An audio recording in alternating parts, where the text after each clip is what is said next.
All right, thank you so much for joining us for the fifth installment of our CWMEA Q&A mentorship sessions sponsored by Quaver. We welcome you into the new year with our first professional development clinic, and we hope that everything with COVID and college and surviving the new year is going well for you, because I know it's been very difficult on my end, but I hope it's better for you. If you're not able to join us on the Zoom today, we will post this video, this recording on our YouTube channel. It should be WMEA Collegiate, and we will post more information about that on our Instagram page, which is also WMEA Collegiate. As always, my name is Liz Harvey. I am your CWMEA president, and today we have Megan Vinther here to talk about building a connected community and music as a team sport. So Megan, do you want to introduce yourself and maybe tell us a little bit about your bio, your career? Sure. Well, hi, everybody. Hi, Liz. Thanks for having me. My name is Megan Vinther, and I teach at Everett High School in Everett, Washington. And I also recently started teaching or directing the band at Edmonds College. So I have a little bit both directions there with the high school age, and then the college band, which is a big majority of community band, actually, which is really fun. I love that about it. I've been teaching for, 19 years, something like that. It's been a while. I've done both middle school and high school primarily, and had a very short stint in elementary that was just long enough for me to know that elementary is not for me. It's not the right spot for me. And I very much admire those of you that do that, or that aim to do that. I like my children. I have a hard time with 30 of other people's children. If they're little. Like I said, primarily I've taught high school, but also middle school. Band and orchestra, have conducted church choirs in the past, and accompanying and all that kind of stuff. So I've really just done many things in many different venues and whatnot, across the spectrum of music education. So it's been pretty great. Pretty fun so far. I've been at Everett High for going on 12 years. So happy to be there and happy to be here chatting with you today. Awesome. And could you tell us a little bit about your college experience, what you majored in college, where you went? Sure. So I started off, many folks here in Washington are familiar with the Running Start program, which is where, if there's anybody that's not from Washington originally or not familiar, you go to college classes like at your community college, your junior and senior year of high school, or some folks just do their senior year. So I did that my junior and senior year in high school. Went to high school in Eastern Washington in the Tri-Cities. I went to Southridge High School, and did some community college there at Columbia Basin Community College. Mostly got just general ed stuff out of the way. I already knew I wanted to major in music. By the time I was a junior, I knew that I wanted to be a teacher, that I wanted to teach band, and probably high school band, because there's a lot of things I love about high school age and the activities that they get to do and things like that. So,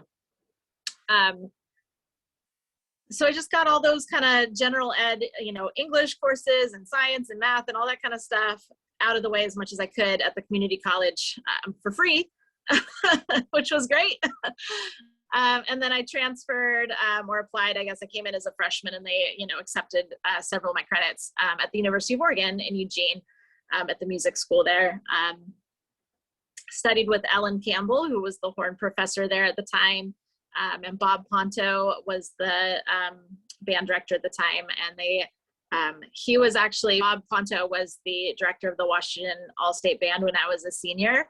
And that's just like what tipped the scales for me towards Oregon. Like, I loved working with him. He's a very kind and generous person. He recently retired, so he's not teaching at Oregon anymore, but loved living in Eugene, loved the music school there.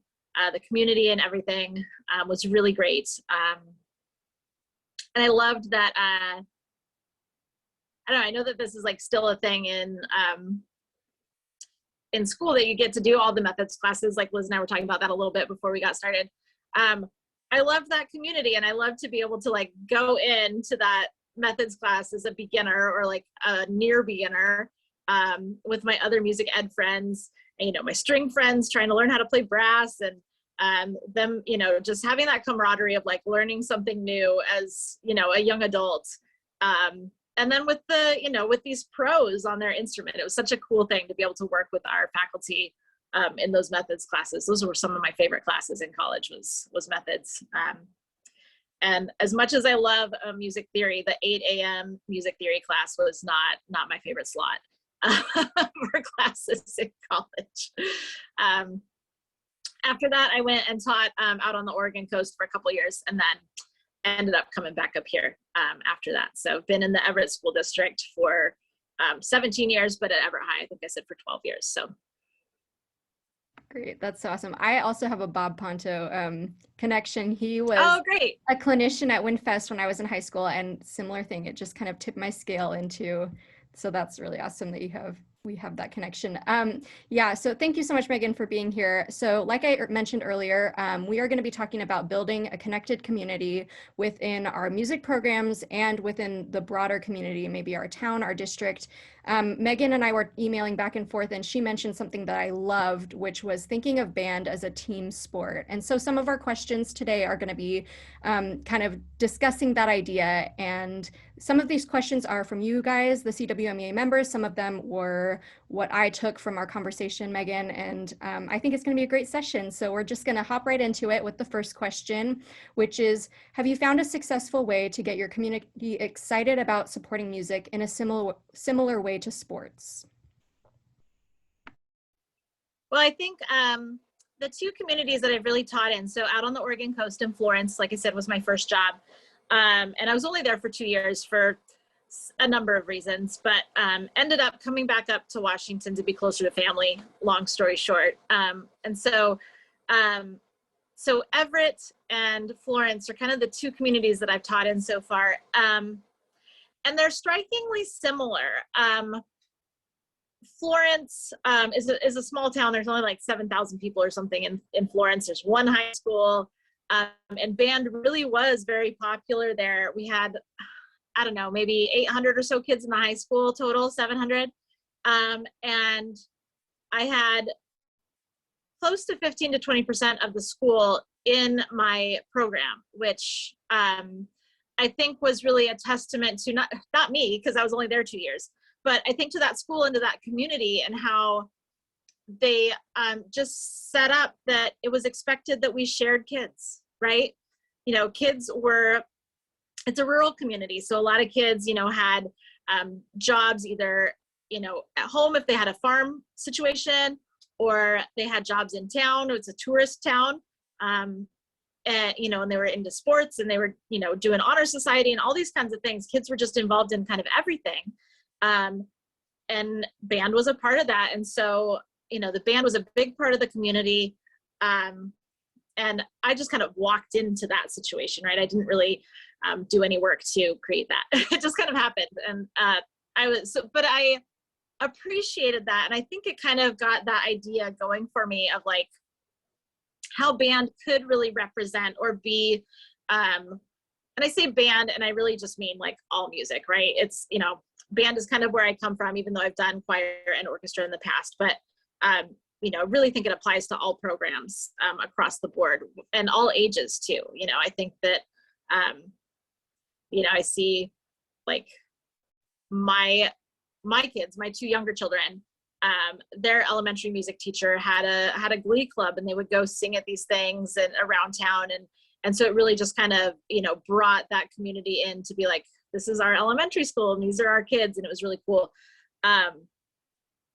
So that little aside to say that, like, I think this applies across the board and across all ages. But when I moved up to Everett and started working there, I taught at North Middle School for a little while. And so the middle school situation is a little bit different, right, than doing high school level. But even at the middle school level, we did some, you know, community events. And really, like, I think one of the things in getting folks excited about your program or getting them to participate and to show up for you is for a while I said yes to everything. Right? Like, we would get a call to come play at the bank opening or something like that, or, you know, somebody would want a jazz combo to come do this thing or that thing. and, to represent the school and to represent whatever. And I just said yes to all the things, and, just got kids out there playing and in the community. And North Everett, where Everett High School is kind of similar, where it's like a small town feel, even though Everett is much, much bigger than Florence, where I was on the coast. We have 3 huge high schools plus an alternative high school. And so it's a much different community.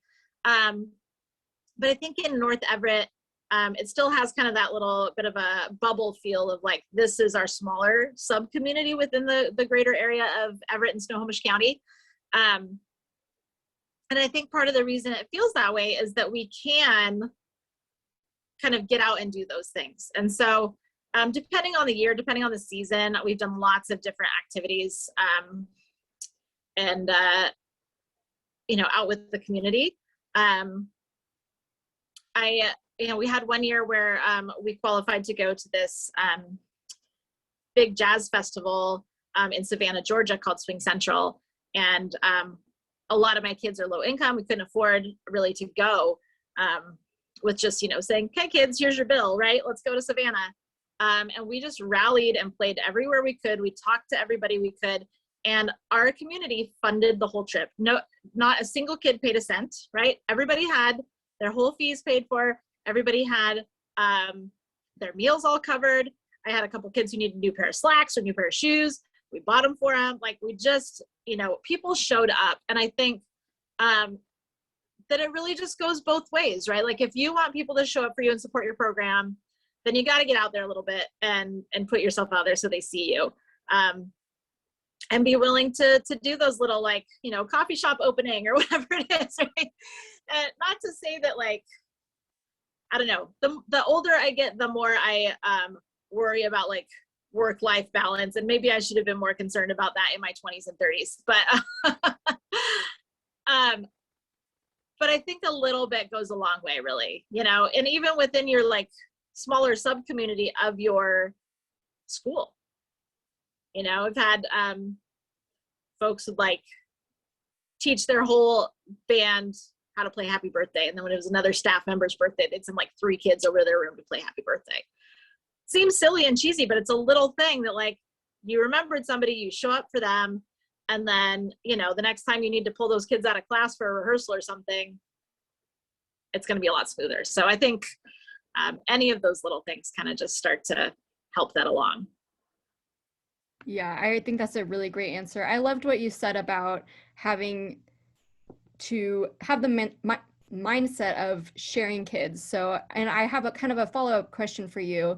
When we're talking about a community where sports are very big and other activities are really big, but we also need those students in band, how do you go about encouraging these students to... I'm sorry, you froze for a second. Can you reiterate the question? Yeah, no problem. Thanks. Okay. Yeah. So we're talking about sharing kids, and how do we encourage students in a community where sports are a big deal and a lot of kids are involved in sports to share in the awesomeness of music classes? Well, I haven't done this yet, but I think it's really cool, and I need to get my act together and do it. But I've seen folks that have done, like, these composite posters where they have the kids, like, in their sport uniform, but, like, holding their instrument. And I think they're so cool. And, they send those out to, like, the middle schools, or they post them on the walls of the high school or whatever. They use them as a recruiting tool. And I think that's really, really neat to kind of show kids that, like, you can play soccer and the bassoon or whatever it is, right? That you can do these things. And I struggle with that a lot because, especially as I've come through the high school program, right, as it has evolved over the years, high school graduation requirements are becoming more and more stringent for kids. I think when I graduated from high school, I needed like 18 credits or something like that. And now kids need like 24, the core 24 or whatever it is, right, that they call it here in Washington. That so it really sadly limits kids in a lot of ways. And there's a lot of different, schedule setups and things that folks have done to try to help alleviate that. But I think a lot of our kids worry or struggle with being overscheduled. And certainly as a parent, I worry about that too. And so You know, and as a band director, like I don't want kids to drop out of band or orchestra because they've got too much other stuff going on, right? I want it to be something that they feel like they can still manage. And so I think, you know, with that maybe comes some sacrifices of expectations of, you know, maybe practice time or, you know, how many events you're going to do or how many concerts you're going to do. Just really understanding and kind of taking the temperature of your community and your school as to how, you know, what feels right for that group, you know, and I think every group is different. But for us at Everett, kind of the busiest time of year is generally right now with basketball games and things like that, and like winter concert, and then we've got, you know, our recruitment stuff is starting to gear up in February and March. And I try not to do more than one thing a week, like more than one night out a week for kids. And with the sharing with sports, if they're playing basketball, go play basketball, right? We can live without a flute player or a trombone player in pep band, you know? Go do your thing. You're not going to get cut, you know, your grade's not going to get hurt. Like just working with kids and with families and understanding that they have different, you know, music might not be their be all end all. It might just be something they really like doing with their friends, and to not take it personally. You know, it's like, if I can make this a place where they feel happy and the kids that like want to be musicians, you know, professional musicians or teachers or whatever, you know, if I can create a spectrum of experience for all of those levels of interest, then I think I've done a good job. And that can be challenging, right? You can, you know, I see programs where it's like kids are super busy, or that, you know, they've got the high level, you know, marching band competitions or all those kinds of things. Like we don't even have a marching band in Everett. We march once a year at our homecoming game. And that's what I walked into and what I inherited there when I came there. And I have done nothing to change it because I think it's fine. And if kids really, really want to do marching band, Cascade High School, which is in our district and right down the road, has a great competitive marching program, and they practice after school. And so if kids want to do it, we share. Again, like, you know, I've had several kids that have gone to Cascade for marching band and then are in our band. It's like, we got a marching band competition this weekend, go do that. Don't worry about our football game, we're fine, right? Go do your marching band competition. So it's really, I think, communication is key, and understanding that, like, you know, everybody's expectations and everybody's commitment level is different. So great. That's an awesome response, especially because it just kind of answered our second question, which was kind of about, the second question was basically about how music educators wear all these different hats and have to tend to so many different communities. And especially like students being number one, if you can tend to those needs of the students who are well-rounded people and may have other interests outside of band, obviously. So I really, really appreciated that response. So we'll move down to the next question, which is, do you believe in using team building activities in the music classroom? Is this a waste of time, or do you think it's beneficial in the long run?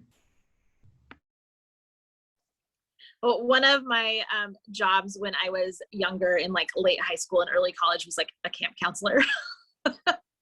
And so I love stupid games. Like I really, really do, which is essentially what team building is, right? They're silly games often. And I'm all about it. I love it. And I used to, but with Corona and all that kind of stuff, you know, it's COVID. We haven't done it for a while, but I used to take my kids to band camp for one day every year. And we, you know, some folks like I said, we don't have the big marching program. We don't have the big like stuff. And even in years when we couldn't travel away somewhere, we would just do like one long day, like 7 a.m. to 10 p.m. or something like that. But even in years when we couldn't travel, we'd do it on campus. We'd do it in our auditorium, or we'd go down to the football stadium if the weather was nice and we'd do something there. And it was a mix between team building and then learning some marching for our little homecoming show that we do. But really the big part was like to start to build, like I kind of said, was team band, right? Like we're a team sport.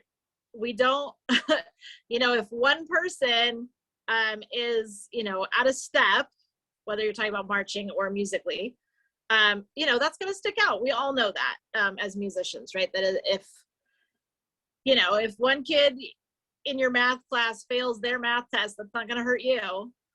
But if somebody's, you know, way out of tune or like playing with bad tone and it's cutting through the whole ensemble, you know, that's going to ruin it for everybody else. Or same thing with like, paying attention in class, or giving respect to your teacher who's speaking, or your classmate who's speaking, or whatever it is, So I just try to kind of use that, because kids, especially now where they've been out of school for 2 years, they still understand the concept of team sports, right? They might not remember how to behave in a classroom, or how like band class or rehearsal is supposed to work, especially my younger kids, like my freshmen and sophomores, who like the last time they had a real band class, they were 6th graders, right? It's insane. And that's not real, like that's not a normal classroom anyway, because it's 6th grade and they're all trying to figure out which end of the instrument to blow into. So there, it was a steep learning curve this year of like, here's how we respect each other and are kind to each other in the classroom. And all in all, like my kids all, nobody's being a jerk, but at the same time, understanding that concept of team sports and working together and building that community, I think is a big deal. And so kind of back to your question of like, what kind of team building things do we do? Like I said, I do a lot of silly kind of, get to know you type games and things like that, things that get kids moving and that get them talking to each other. And I think it pays dividends in the long run. We're coming up on the end of semester here this week. I'll probably do some of that at the beginning of the new semester, even though it's the same group of kids, for the, like maybe I'll get 1 or 2 in or out, right, at the semester. But just to kind of reset and to continue to build those relationships, because it's really hard to make quality music with people that you don't care about, right? And you don't need to be best friends with everybody, but you need to care enough about the organization and the other people in that organization to do your best. And maybe your best on one day isn't the same as your best on another day. That's all of us. But to at least have that desire to make yourself and your group better. And so from time to time, I talk to my students about there's no Switzerland in band. Like nobody gets to be neutral, right? You're either making us better or you're making us worse. There's no neutral, right? And so I'm like, let's just choose to make our group better and make ourselves better. If you're choosing to make us worse, then you're hurting literally everyone in the room, right? And I haven't had a lot of issues with that this year. I think, I don't know, usually I don't get a lot of that at the high school level in general, because a lot of those kids that like just kind of don't care, that are just in there because mom and dad made them or whatever, will often weed themselves out by the end of middle school. And that's a whole different conversation about like connecting and retaining those students. But this year, those kids that stuck it out over online band for 2 years, for a year and a half, like they've already bought in, they already want to do it. They already want to be there. They're happy to be there playing music with other people instead of sitting in their room staring at a Zoom screen, right? As we are right now. But yeah, if anybody wants like some specific like team building games or something, send me an email. I've got like a whole like document that I can just shoot your way. So awesome. Well, thank you for that. Yeah. Okay. So moving to our next question, which you just mentioned retention, and I think this is a good kind of segue into this, is how can I better connect the different branches of my music classes? So for example, if you're at the high school level and your school has band, orchestra, choir, or your feeder schools. Yeah, so at my school, I teach band and orchestra. And then our choir teacher, Serena Wiltsey, who's wonderful, is right down the hall. And she and I, even though our rooms are right next to each other, it's difficult to sometimes bridge that like 15-foot gap down the hallway, just because we're both so busy, right? Like there's so many irons in the fire, or whatever, plates spinning, that like you can't make it down the road. And so you got to be intentional about it, about making those connections with your colleagues. And for me, for like my little piece of it, I always thought, we're just in our 4th year of having orchestra at Everett High School. So it's a pretty new program for us. My current seniors were my very first group of freshmen, and they started in orchestra in 8th grade. So they were just kind of like little baby orchestra players. even as freshmen, we're like, you know, book 2, let's go, right? I'm going to stay 3 pages ahead of you guys. Okay, come on. Remember how to play strings for my string method classes. But we've done some like just kind of casual things from time to time, all like BC before COVID, right? We had some of my band leadership kids decided that like, we need to connect this more. Let's just do like a roller skating night. And so they did like, you know, they just picked a night and we did like group tickets and, you know, so they had like a little social thing outside of school. I also just, this may be small or silly or whatever, but when we do like program t-shirts, they say band and orchestra, right? I don't get band shirts and orchestra shirts. We get instrumental music, band and orchestra. And so then the kids see the other kids wearing their sweatshirt around school and they're like, oh yeah, they're in orchestra, they're in band. And I don't know, I just talk about it all the time. I'm always like, we're there to support each other. We're all a part of the same team. We're all, you know, part of the seagull family or whatever. You know, seagulls is our mascot because nothing is as terrifying as the seagull. But I think, you know, again, I think it just comes down to that intentionality, right? That like you create the expectation or you create the baseline of like, this is our shared space. This is our shared room. We're all a part of the same program. We're all here to support each other. When we're at a concert and, you know, the other group plays, we're going to stand up and cheer really loud because they're our friends and we care about them. And as far as reaching out to my partner schools, I don't like to call them feeders. I don't like that word because I couldn't do my job without them, right? And so I really think of it more as of a partnership than of a, like, you know, they are feeding me their kids and I'm just this like, I don't know, big like Moby Dick whale or something. I don't know, but I don't like that imagery. So, you know, I talk about they're my team, you know, or we're the band team on the north end or whatever it is. And so we do, I know a lot of people do this, you know, they'll do like the combined concerts where like the 8th graders will come up and we do that with the high school kids.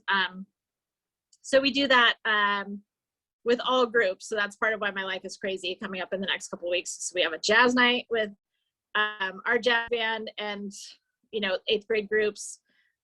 We have an orchestra night, bringing up the middle schoolers with orchestra, and then also with like our concert bands and one ensemble as well. Typically, if it's just my concert, I put all 3 of my groups on the concert together.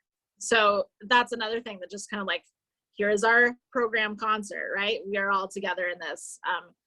But for the recruitment stuff, it's just too many groups. And so we'll do like individual a bit more. And I always just like talk about how awesome my middle school teacher friends are, because they are awesome. And I like, if they didn't do their job well, I wouldn't have a program. So it's all a part of, you know, it's all a part of the same strand. I think Randall Standridge, who's a band composer, he just put something out yesterday or today, maybe on Twitter and Facebook, and it's like, Lincolnshire Posy doesn't happen without hot cross buns. Like, yeah, you know, if those kids aren't learning hot cross buns and their B flat concert scale and their D major scales on their strings, then we're not going to be playing more difficult literature at the high school. We're not going to be able to progress, you know, their skills and their, you know, buy-in and all that kind of stuff. So it really is like, you really have got to connect and make sure that that's a team situation.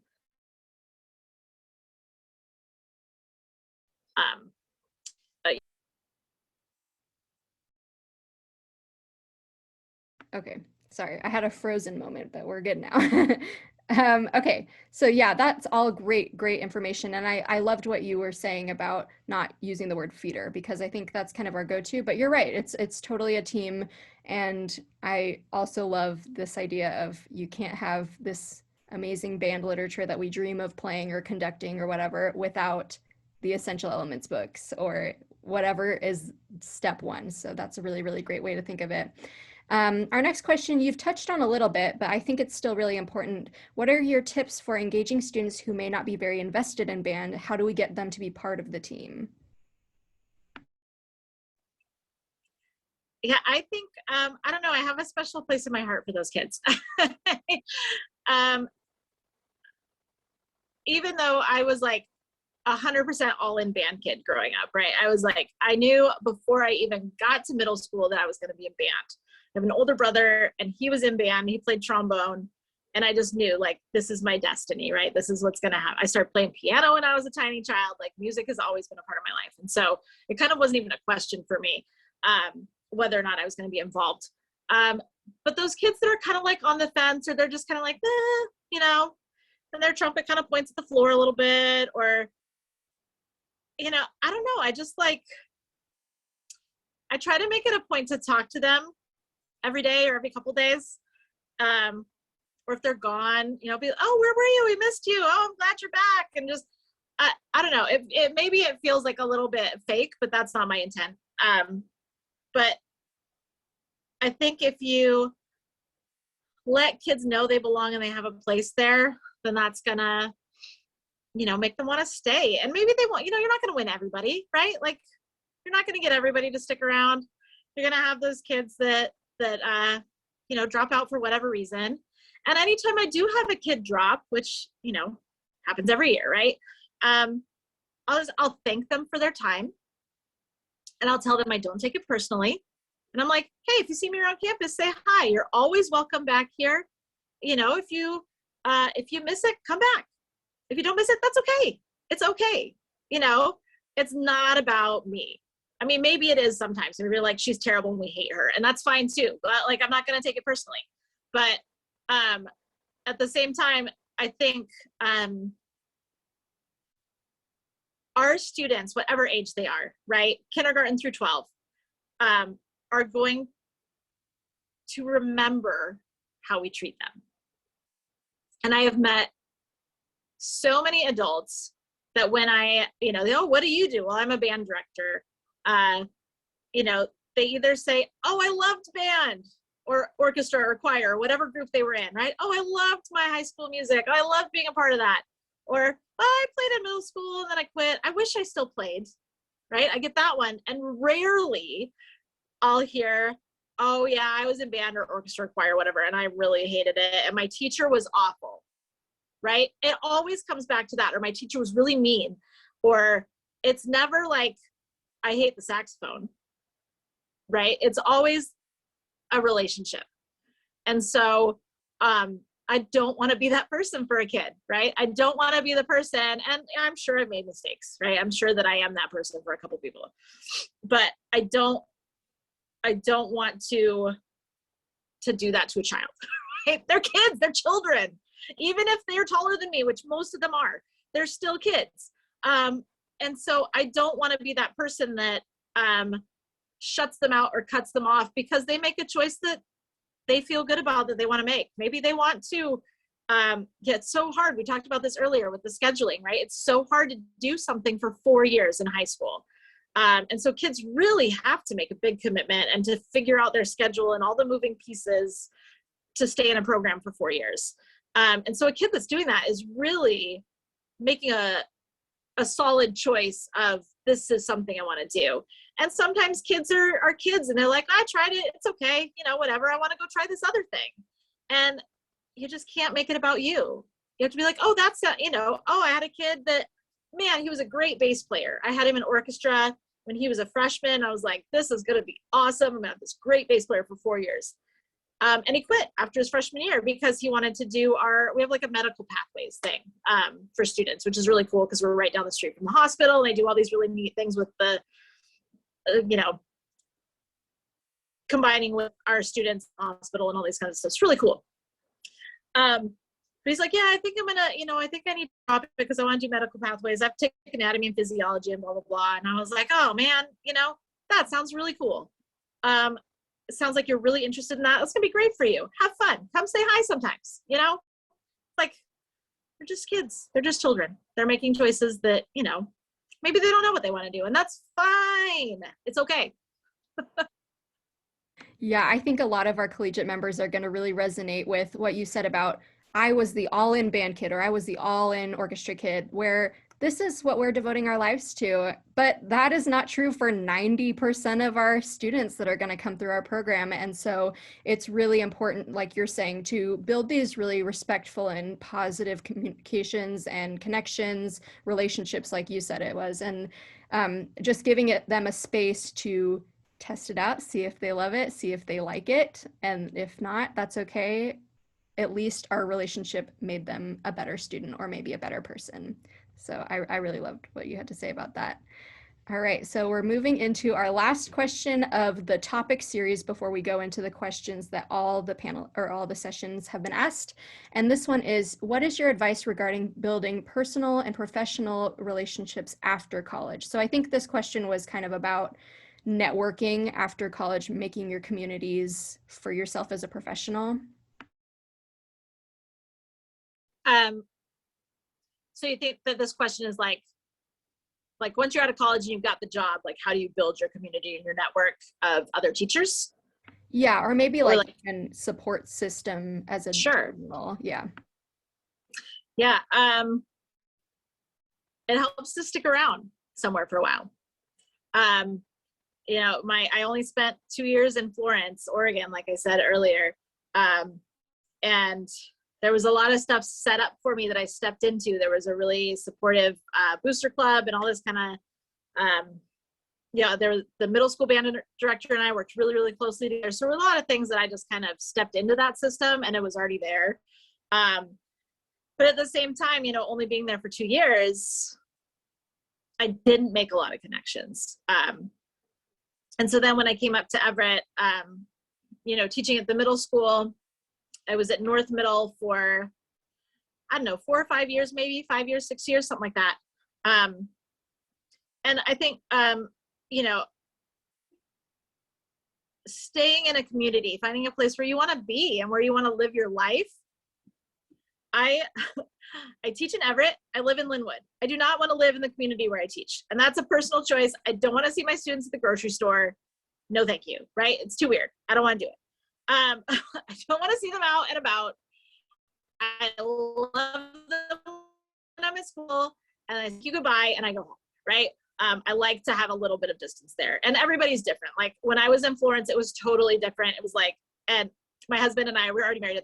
We were both really young. And then, you know, high school kids would just like show up at our house and we'd watch movies together, which at this point in my life, I'm like, oh my God, no, I don't want any of you to know where I live. And I certainly don't want to watch movies with you in my living room. Okay, there's a lot of boundaries that are there that should not be crossed. But professionally and program-wise, like building your parent support group, whatever age level your kids are, you know, finding that volunteer support and like continually, you know, because kids are moving through and so are parents are moving through as well, right? You're not going to have the same people year after year. I think the parent piece comes back to that, what level of commitment or what level of burden will your community bear, right? You know, I know that there's some communities that their booster clubs are like go get them, you know, lots of volunteer hours, lots of events, lots of fundraisers. That's not really our jam at Everett. We keep it a little more low key. And we have, you know, a few key people that kind of help out and then they will recruit others as we need, you know, if we need more people for something. And people are always willing to help out if, you know, especially if it's not a huge commitment. It's not, you know, a board meeting every other week and like, you know, so I think you got to kind of gauge your community and your school on that, like on the parent thing. But boy, does it help, right? Like it's so nice to be able to do that. We just did a honor band and orchestra at Everett with the 3 high schools this last weekend. And I could not have done it without like my booster club treasurer. You know, she took care of all the payments and all the like reimbursements and paying our clinicians and all that kind of stuff. Like I could not have run that without her help. And so that was like one day or like one weekend of a lot of commitment. And then, you know, it's going to be a lot more chill for a while. Professionally building connections, getting to know your team in your district, right? Like know who you're, you know, whatever level you're at, know who your, you know, other teachers are in your area. you're in a big district like I am in Everett, I don't know every music teacher in Everett, it's huge, but I know at the very least, right, my middle school team. I know them, I communicate with them fairly regularly, especially right now as we're going into like recruiting and all that kind of stuff, right? But knowing who they are and knowing what their program is like and how you can support them and what you can do for them.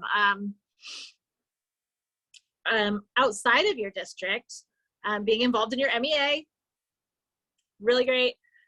When I first came up here, I served on the board for Mount Pilchuck, which is our region, for a while. At that point, I only had one kid, so it wasn't that, you know, now I have three. So it's a little bit different time and place in my life, but especially if you're coming in as a young person, you know, without a family, or maybe just have a partner or whatever, like kind of getting in there on the board or showing up at those meetings and getting to know other people has given me relationships with folks in my area. You know, the other middle school and high school band directors that have also been around and stuck around for several years are friends of mine, you know, and, you know, they're a good hang. It's fun to be with them. And then outside of that, you know, going to conference, which I was telling Liz earlier, I'm not going to conference this year. So I feel a little disingenuous saying that, go to conference, and then I'm not going to go. And taking the time to, like, you know, all the panels and all the sessions and everything are really, really great at conference. I think we always do, as a state, a really good job of putting out helpful and timely information and really good sessions. But finding a chance to just like hang out with people too, you know, it's hard to make friends when you're an adult. Because it's not like you're crammed in a classroom like you were all the way through, you know, school and college and everything. But maintaining those connections with the people that are in your program now, whatever school you're at, and then starting to, you know, just widen your net a little bit, and, you know, and spend time just asking people about their program and what they do. And you're always going to learn something and find something new. So there'll be a lot of times where I'll skip a session just to like hang out and talk with people. Because maybe I'll learn more. And yeah, I don't want to say it like that, but you know, but it gives me that opportunity, you know, to like connect with other teachers, and which is so hard to do in our profession because you're doing a million things at once. So, you know, how often do I get to like go and sit in someone else's band or orchestra room and just watch them teach? Like almost never. So, you know, things like that, or even having said that, asking your administration if you can have a release day to go watch someone teach, especially as a young educator, I think is really important. And I've had administrators that have done that. I'm like, hey, can I go watch so-and-so? You know, they're 5, 10, 15 years ahead of me in this career. Can I have a day where you all pay for a sub, and we call it professional development, and I go do this, and then we kind of check in with your admin afterwards to have a little bit of a debrief, so that they feel justified having spent that professional development money on your sub, you know, kind of follow up. And then that just helps build your rapport with your administrators too. And then, you know, and then they will just dump all of the money on you, right? You'll get the entire budget for you and your program. Maybe. Yeah, that's right. And I mean, no hard feelings about saying skipping clinics to go network. I mean, that is advice I have heard from countless teachers, mentors. You know, networking is almost, like you're saying, almost as important as the professional development aspect of the conference. So it's really, really great that you said that. And I agree that, like, even taking advantage of observing other educators who may be 10, 15 years away, ahead of you before you're a teacher. I know I've had experiences, and a lot of my colleagues have had experiences where a simple email can really get you so far because, hey, I go to this school, I want to be a band director, please let me watch you do your thing. And it's just been such a great opportunity. So I'm really glad you said that. Yeah, I 100% agree with that, actually. And especially as college students, you know, sometimes your breaks don't line up with our school breaks. And so we're still teaching when you all are on break, whether you stay in your college town or you head home to wherever you're from, sending out a quick email to someone in your community that's not your own teacher. Like, it's always fun to go back home, right? And to see your old teacher, but to send an email out to someone and say, I went to this school with so-and-so and they were my band director, and now I'm going to this college, and I would love it if I could just come hang out in your room, bring your horn, you know, like sit in and play is really fun too, to just like sit back and be a student. And then you can kind of observe from that standpoint. Doing that on your breaks, like don't spend your whole break doing that, right? Like take a break, you need it. Music students take so many credits. You all need some downtime, but doing it once or twice on a break, and then that's just one more little thing, right? Where you're getting to know the people in the profession. You're getting to, you know, understand how different people work and seeing what works for you and what doesn't work for you as your style and as a teacher.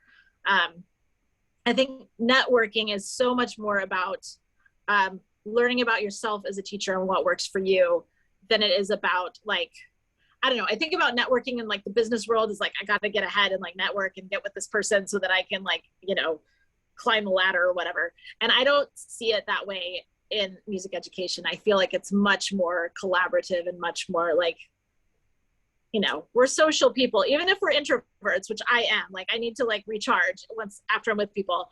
But I teach classes of, you know, 30, 40, 50 kids, right? Clearly I like being with people. And so to have that connection and to start to build those, even if, you know, you go in and you sit in someone's room and you're like, wow, that is not my style. You learn something, right? You learn that that's not what you want to do for whatever reason, good or bad, right? Yeah, absolutely.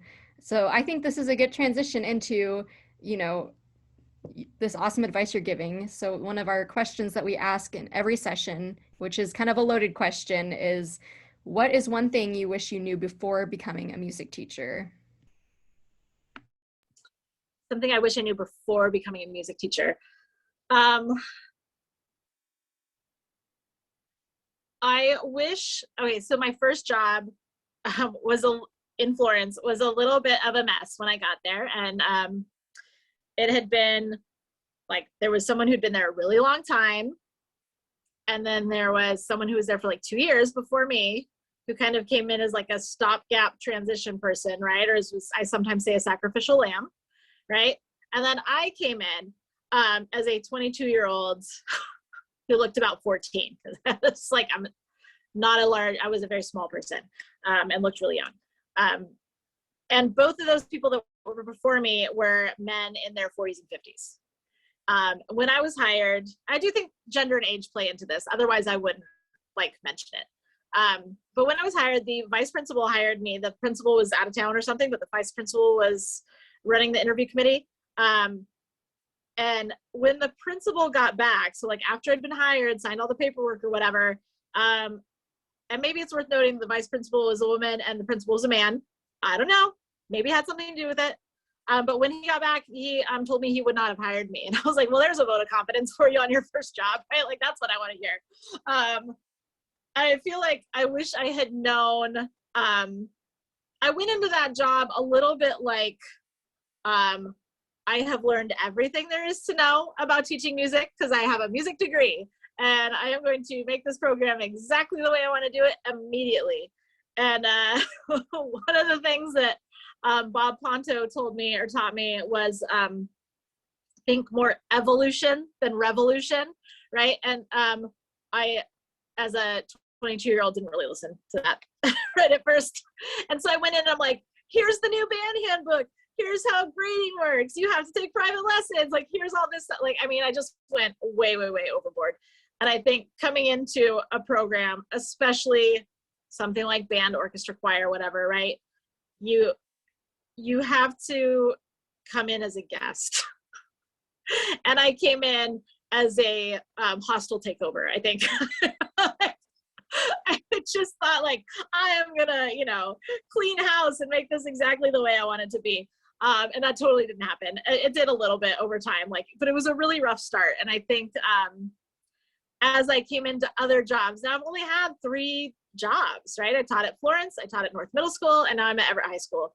But even in that time, like between my first job and then taking the job at North Middle, I was like, okay, step back a little bit, go a little bit more slowly. You know, we're all different, all of us, which I think is great. You know, I love that that we all have different styles of teaching and whatnot. But kids don't necessarily transition that fast from one style to another. And so we have to give them time to do that. And we have to kind of pick and choose our battles a little bit at the beginning when you're coming into a new situation.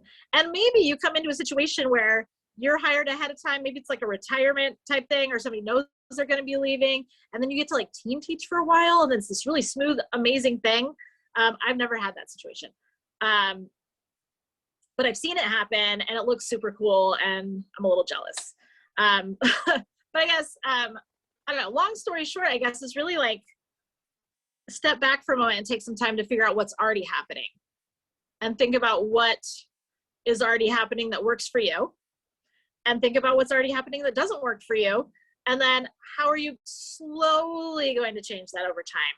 And at different levels of, at different grade levels, it's easier or harder, depending, right? If you're at a high school situation where kids are in the program for 4 years and they worshiped their last teacher and you come in as a new person, doesn't matter how great you are, they're going to hate you for a while, right? Because you're not that old person. Middle school, a little faster turnover, right? It's only 3 years. Maybe some kids drop out. You might get them to buy in a little sooner. Elementary, if there's a long-term program like an elementary band or orchestra, or if it's, a choir or something, you might have some of that bounce back a little bit, or, even with the classroom or, the general music type stuff, you might get some, I don't know, attitude or whatever from the kids that like, are a little older. But just depending on that age and that grade, you can kind of figure out how that process works for you. And so it's now I've been at Ever for 12 years. And, even now I'm still evaluating and figuring out what works best for me and for our community, right? It's not the same today as it was certainly not 2 years ago, right? The whole COVID situation. But even prior to that, I would take time and just kind of reevaluate like what is good about this program, what do we want to keep, and what can we let go of? What isn't serving the kids? What's not serving me? And then, how do we make that work best for everybody? So taking that time to evaluate and step back a little, slow down. You don't need to change the world in one day. Yeah, and I think these are really humbling lessons to learn, and I want to use that as a transition into our next question, because when you're learning these things and you have a plan, like you were talking about your experience of going in kind of guns a-blazing and you knew exactly what you wanted to do, and then to have to step back from that, it can be pretty humbling. And I'm sure there were aspects of that were really personal for you. And so this question kind of goes into that. And what are some self-care tips that you have for the transition between being a college student and being a full-blown professional music educator? I'm probably like the worst person to ask the question because I don't remember that part of my life. A little, I do a little bit, but I think just personally, like my husband and I got married really young. We got married in college, like after our freshman year of college. We had been dating for a long time. And then we had our first child, now a freshman in college, like right after we graduated from college. So we're in a much different life moments than basically all of our peers at that time, right? Like everyone that I knew at the music school, there were some grad students who were married. Most people didn't have kids, and here we are married with a kid at 22 years old, right? Unusual and not common. It worked for us. We're good, but it's not for everybody. But so I think it was a little bit different personally for me because of that situation. Like we were coming in as a family to this situation instead of just like a single person or someone who's just dating or has a partner or whatever. I think your personal life maybe kind of plays into how you make that transition out of college and into the professional world. And then like where you end up, right? Are you going to be in a rural community where you teach everything because that's all there is one music teacher? Are you part of a team that, teaches, are you moving to Texas and you're going to teach oboe class and that's it, to 700 fifth graders? I don't know, right? Every job is different. And so self-care, I'm bad at that. I really like, I burn myself out and then I crash and then I try to regroup, and I'm trying to break that cycle a little bit.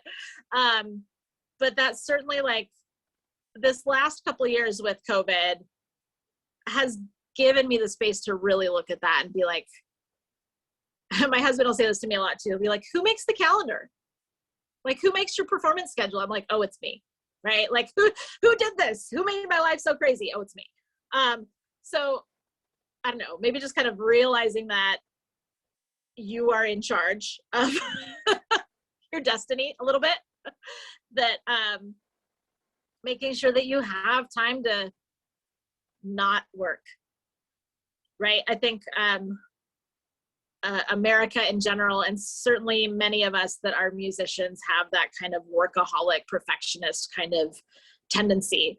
I mean, I grew up as like a competitive piano player, right? So that was my childhood, or a lot of it. So it was always like, oh, I got to practice. So I've got a competition this weekend. I've got band thing this week. Like, it was always super, super scheduled, and like so many things. And so now with our kids and with, you know, having a family, and even if you don't, like, even if you're a single person, find a hobby. I don't know, like, find some space in your life to not do your job. Have those boundaries. Like, and the first couple of years teaching are hard, man. There's so much you don't know that you don't know until you get in there.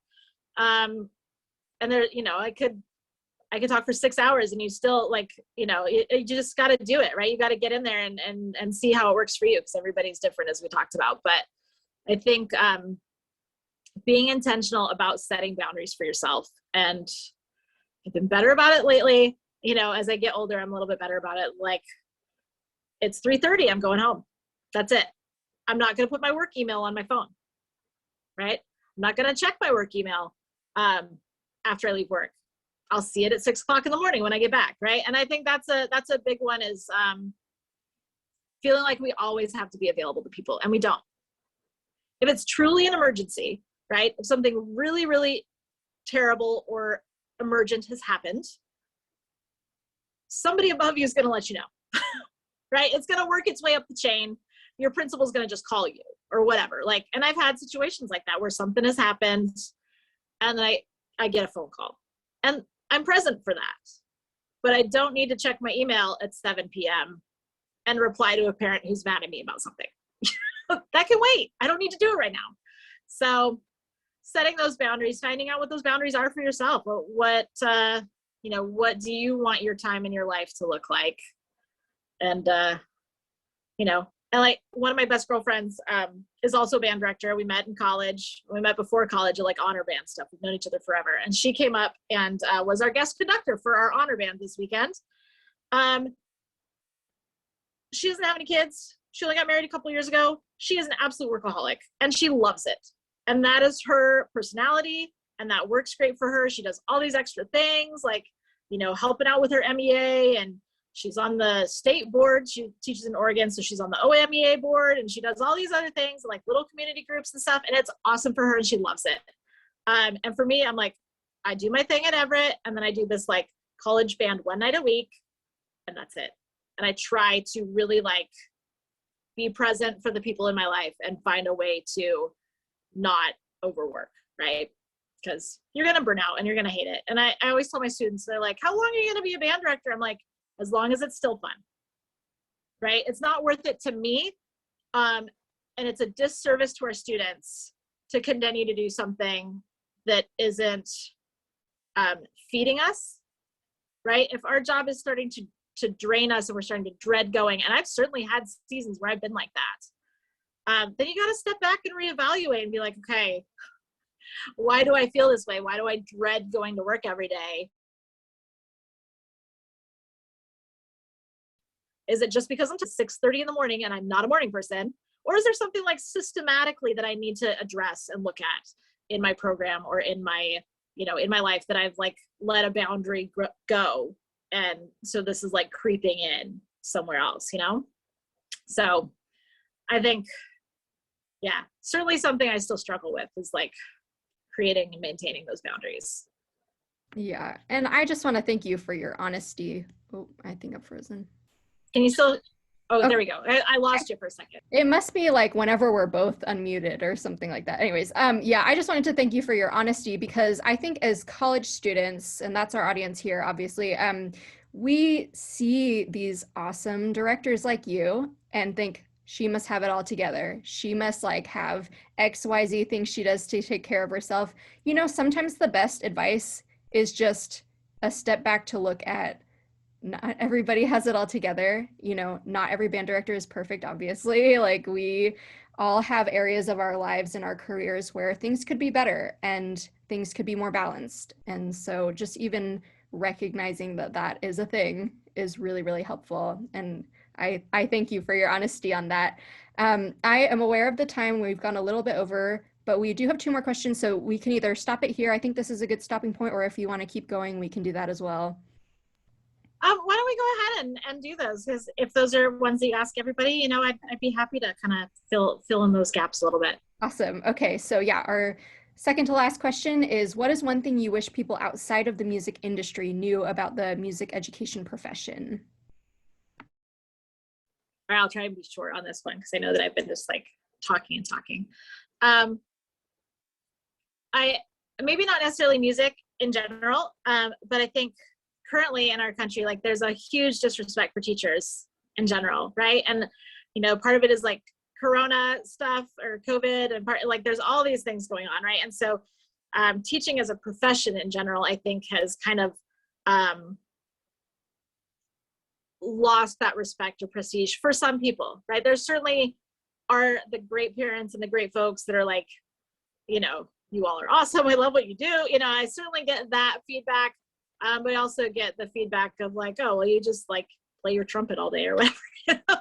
And sometimes it feels like that. Sometimes I do that. I just go, we're going to play Papillon today and I'm going to get out my trumpet and let's just play some music, right? Let's just have fun. And it should be fun.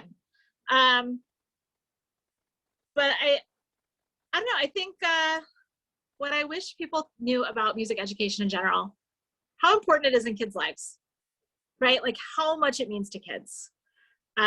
Even if they don't necessarily realize it right now. Like I said, with those conversations that I've had with adults later in their lives, you know, it's one of those few times where you get to build something together as a group and present it to people in a way that's it's vulnerable, right? It's a little bit soul bearing of like, here's this music I worked on, please don't hate me, you know? And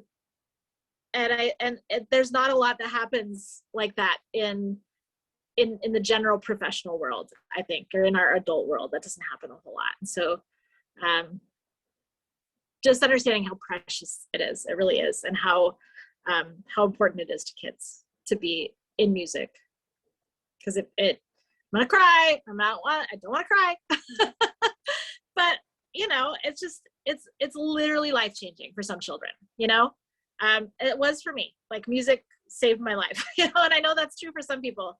And for other people, it's just like, oh, it's a fun thing I did with my friends when I was in school. But either way, it made a difference. So.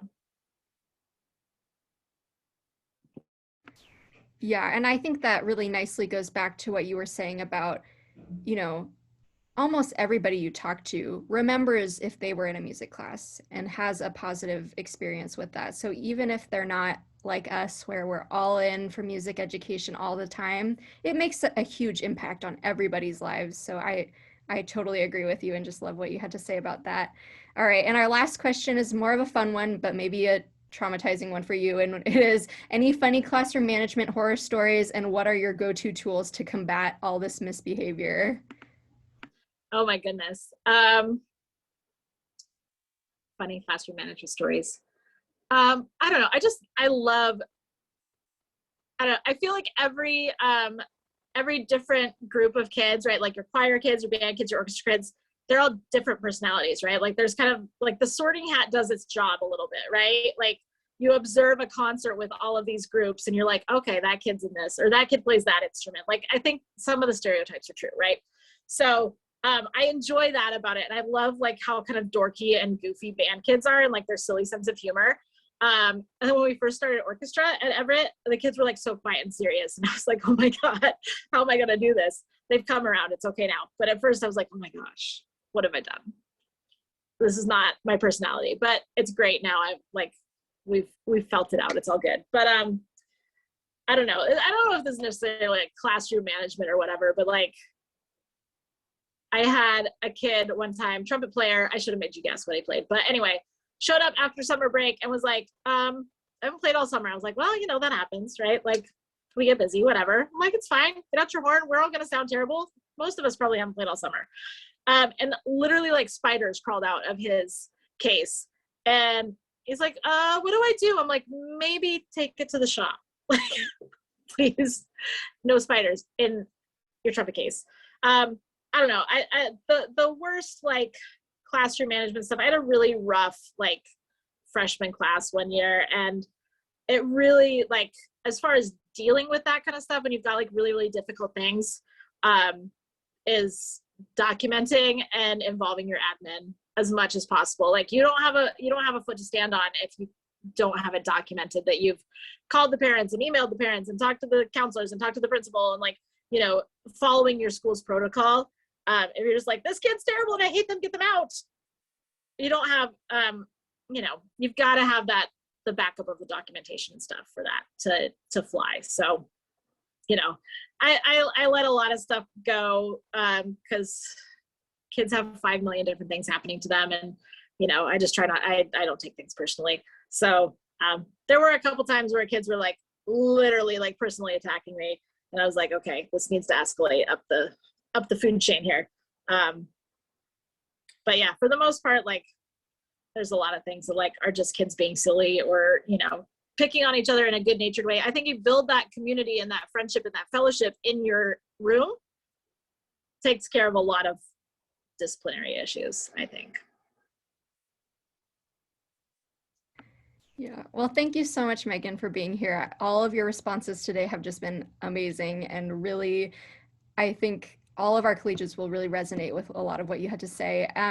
So you already gave me a little bit of a plug for conference, but while we're wrapping up this session, I just wanted to shout out for all the collegiates. We did extend the pre-registration price to February 11th. So you can still go to conference for under $40 if you register very soon. So make sure that your NAFME membership is up to date, and then head over to our WMEA website and you can register for conference. It's going to be awesome. A lot of really, really great music educators like Megan are going to be there. And so I know it will be an awesome time. So thank you so much, Megan, for being here. I really appreciate your time and your expertise. This has been an awesome session. Of course. Well, thank you so much for inviting me. I really had a good time. All right.